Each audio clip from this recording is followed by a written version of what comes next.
May tanong ako, naranasan mo na bang ma-experience ang true love o yung love? Sabi kasi, ang true love daw, hindi kailangan maging perfect. Dapat kung paano mo i-express ang pagmamahal mo or kung paano mo siya mahalin. Kahit kasi tumanda na at pumuti na yung buhok nyo, kung nagmamahalan pa rin kayo ng tunay, hindi nyo kailangan maging perfect. Ang kailangan nyo lang is maging totoo ang pagmamahalan nyo sa isa't isa.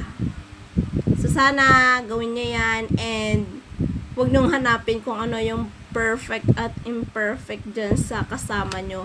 Kasi lahat yan ay nababago kung pinag-aaralan nyo at nag-iintindihan kayo. Kasi ang pagmamahal talaga is all about acceptance and pag-iintindi sa isa't isa. So good luck sa inyong love life and have a great day.